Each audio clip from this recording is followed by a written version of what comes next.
తెలంగాణ సాయుధ పోరాట యోధుడు దొడ్డి కొమరయ్య 97వ జయంతిని పురస్కరించుకొని జనగామ జిల్లా దేవరపల్లి మండలంలోని కడవెండి గ్రామంలో ఆయన స్తూపానికి పూలమాలలు వేసి ఘనంగా నివాళులర్పించిన ప్రభుత్వ విప్ ఆలేరు ఎమ్మెల్యే బిర్లా ఐలయ్య. పాలకుర్తి నియోజకవర్గ కాంగ్రెస్ పార్టీ ఇన్ఛార్జ్ ఝాన్సీరెడ్డి అనంతరం ఆయన జీవిత చరిత్రకు నిదర్శనంగా సినిమా షూటింగ్ ప్రారంభించారు.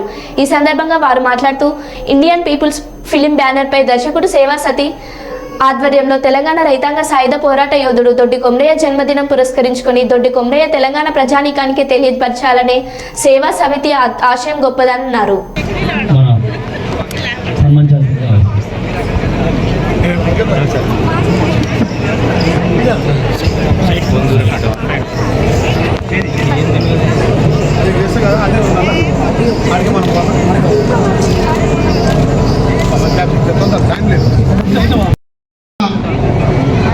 భూమి కోసం, వృత్తి కోసం, వెట్టి చాకిరి విముక్తి కోసం ఏ ఆయుధాలు లేనప్పుడే గొడ్డలి చేతబట్టి ఆ గడిలో కుదురొట్టి తుపాకీ తూటలకు ఎదురొట్టి పోరాటటువంటి దొడ్డి కొమరయ్య గారి సొంత గ్రామం నిజంగా కడవెండిలో ఆయన పుట్టడం ఈ ప్రాంతంలో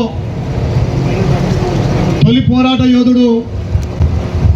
ఇలా తెలంగాణకు తలమానికంగా ఈ గ్రామాన్ని ప్రపంచంలో చూపించడానికి కడవెండి అంటే పోరాటాల గడ్డ. ఆ రోజు ఆ పోరాటాలు మనం చూడలేదు. ఈ సినిమా వల్ల ఆయన పోరాట పటిమ, ఆ రోజు అన్నకున్నటువంటి ధైర్యం, ఆ దొరలకు ఎదురొట్టి పోరాటమైనటువంటి ఆ చరిత్రను వెలికి చూపడం చాలా గొప్ప విషయం. అదేవిధంగా గత 10 సంవత్సరాలు ఈ ప్రాంతంలో ఏ రకంగా మళ్ళీ దొరల పాలన విముక్తి చేసేటువంటి ఝాన్సీరెడ్డి గారికి ప్రత్యేకంగా ధన్యవాదాలు. ఆ రోజు మనం చూడలే కానీ ఈరోజు ఝాన్సీరెడ్డి గారి పోరాటం అయితే చూడగలిగినాం. ఆ దొరకు ఎదుర్కోవాలంటేనే భయపడేటువంటి రోజులు. అలాంటి దొరను ప్రాణతోలి ఈ ప్రాంతం ప్రజాపాలన తెచ్చినటువంటి, ప్రజాపాలనలో భాగస్వాములైనటువంటి మీ అందరికీ కూడా ప్రత్యేకంగా ధన్యవాదాలు తెలియజేస్తూ, ఈ దొడ్డి కొమరయ్య చరిత్ర ప్రతి ఒక్కరికి తెలవాల్సిందే.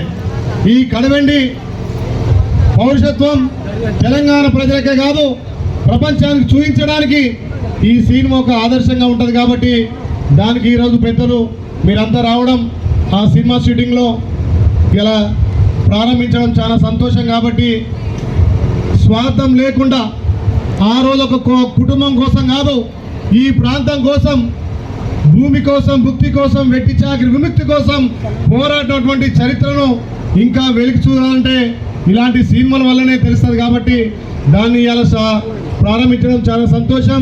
ఇలా చాలా పెళ్ళిళ్ళు ఉన్నాయి, 30 పెళ్ళిళ్ళు ఉన్నాయి. అందులో 10 పెళ్ళిళ్ళకి అటెండ్ అయ్యి ఈ దొడ్డి కొమరయ్య ఈ గ్రామంలో పుట్టినట్టే నిజంగా ఈ గడ్డ ఎంత పుణ్యం చేసుకుందో. ఈ ప్రాంతం పోరాటాల గడ్డ కాబట్టి ఇక్కడనే చేయాలని చెప్పి తమ్ముడు సేనాపతి కోరడం, దానికి మేమంతా రావడం అదృష్టంగా భావిస్తూ, ఇదే పోరాట పటిమతోటి గత 10 సంవత్సరాలు బందీ అయిన తెలంగాణను మీ అందరి ఆశయంతో విముక్తి చేసుకొని ఇలా ప్రజాపాలన, ప్రజల చేత ఎన్నుకోబడ్డ పాలన కాబట్టి ఈ స్వేచ్ఛ వాయులతోటి తల్లి సోనియా ఇచ్చినటువంటి అభయస్థం 6 గ్యారెంటీలో ఇప్పటికే 5 ఇంప్లిమెంట్ చేసుకున్నాం. ఈ రాబోయే రోజుల్లో కూడా పార్లమెంట్ ఎలక్షన్ల తర్వాత కూడా వాటన్నింటినీ పూర్తి చేసుకొని ప్రతి ఒక్కరికి అర్హులందరూ కూడా అధికార పాలన అందేటట్టుగా చేయడానికే మేమందరం మీ చేత ఎన్నుకోబడ్డాం. కాబట్టి దీంట్లో మీరందరూ పాల్గొన్నందుకు ఆ దొడ్డి కొమరయ్య వారసులుగా మనం ముందుకు పోయి ఈ ప్రాంత చరిత్రను ప్రపంచానికి తెలియజేయాల్సిన బాధ్యత ఉంది. కాబట్టి అంత దూరం నుంచి అన్ని పనులున్నాయి వచ్చినాం. కాబట్టి మీరు కడవెండి ప్రజలకు ప్రత్యేకంగా ధన్యవాదాలు. దొడ్డి కొమరయ్య గారి 97వ వర్ధంతి సందర్భంగా, జయంతి సందర్భంగా ముఖ్య అతిథి వచ్చేసినటువంటి ఈ ప్రాంత టైగర్ తల్లి ఝాన్సీరెడ్డి గారికి, దొడ్డి కొమరయ్య వారసులకు సినిమా తీయడానికి ముందుకొచ్చి దొడ్డి కొమరయ్య వీరచిత